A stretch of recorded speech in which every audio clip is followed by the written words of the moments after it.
Hey everybody, Andy here with the Digital Digest, and today I wanted to share a quick update on my experience with the Samsung Galaxy Gear VR.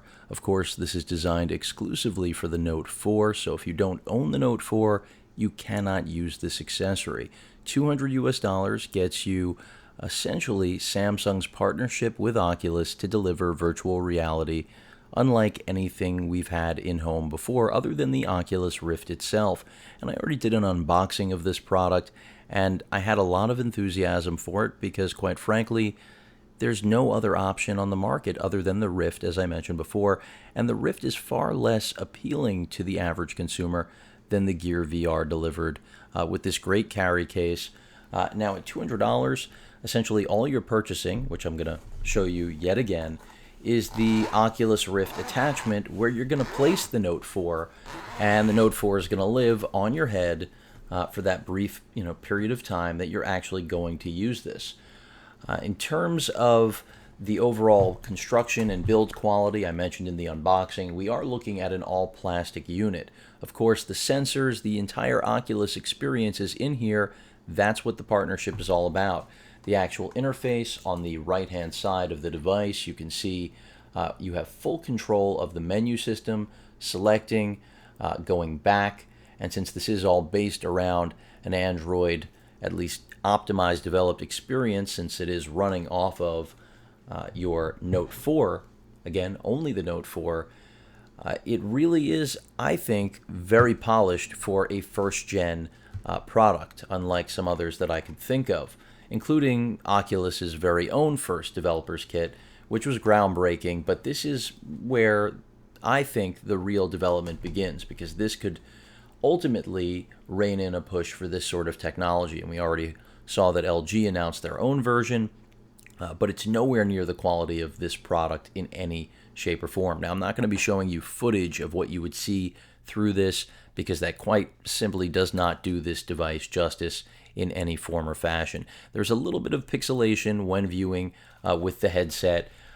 Basically, the only drawback that I've truly found is that the actual inlay here for the cushion on your face, really they could have done a better job with that. It just isn't as comfortable as I would like, and I'm not sure if it's a matter of the quality of the padding or the actual weight of the Note 4 sitting on the front end of your head.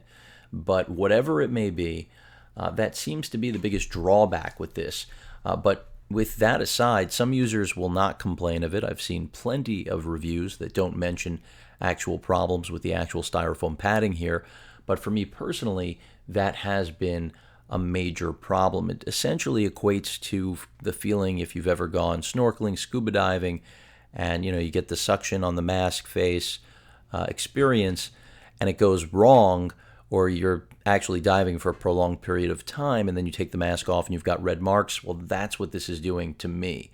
I may not be the only one. Maybe I am. Chime in if you own the VR, or even the original Oculus or the Rift 2 developer, because I've checked it out, and people seem to have this problem with the Oculus-based headsets across the board. So it doesn't seem to be something unique to my experience alone.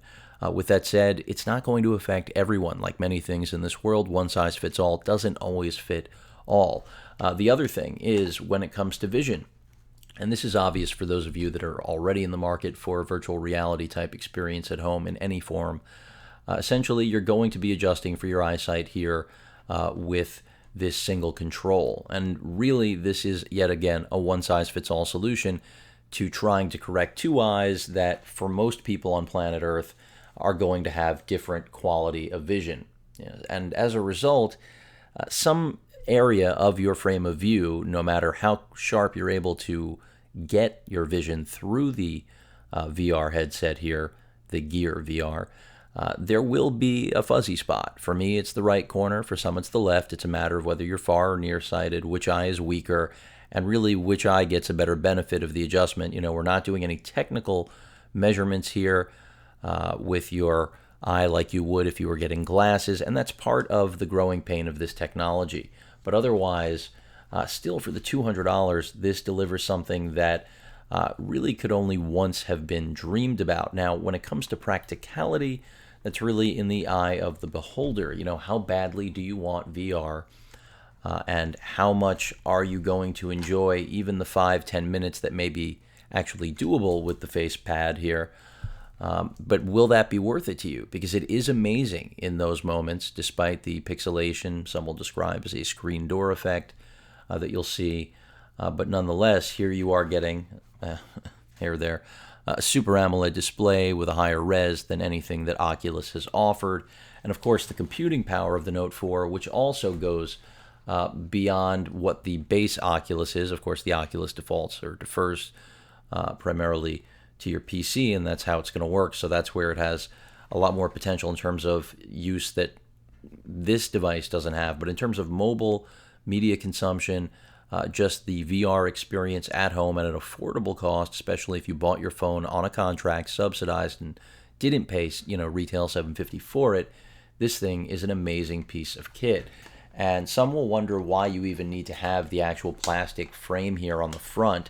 To my knowledge, as flimsy as this plastic is, it is just about being another reinforcing piece of plastic to hold the phone in, but also essentially acting as a little bit of a shade rather, to block out light as well. You can see very easy to hook up. The docking port right here articulates to your phone, so you're never going to bend your USB port taking the phone in or out of the Galaxy Gear VR.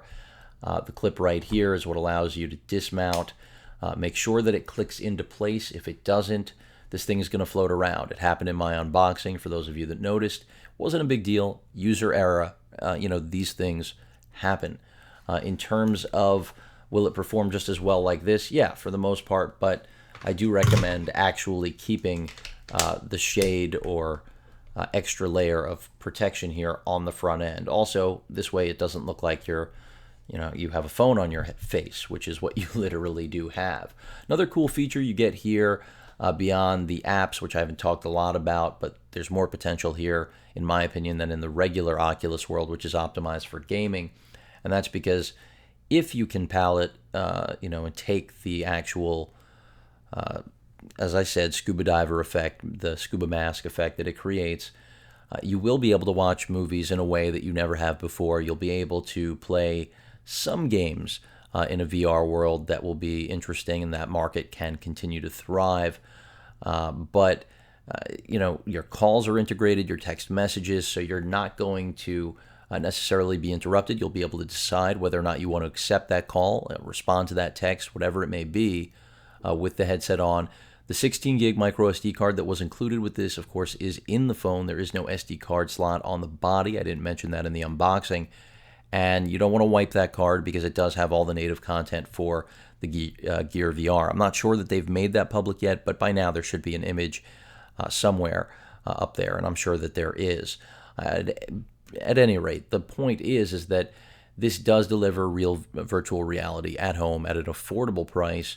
And even though this was just supposed to be an update, I really have covered much of my experience with it so far. And I think it is worth every dollar at that $200 price point.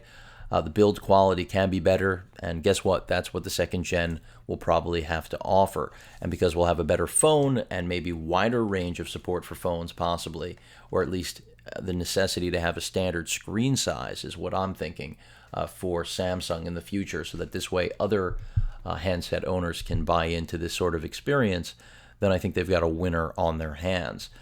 Because if you can watch a full movie on this thing, it's amazing. You're sitting in a theater, you have an IMAX-like experience, and it's legitimate. It isn't a knockoff, it isn't cheesy. You turn your head, you get the exact experience you would, that 360-degree environment that you expect from a true virtual reality Oculus experience.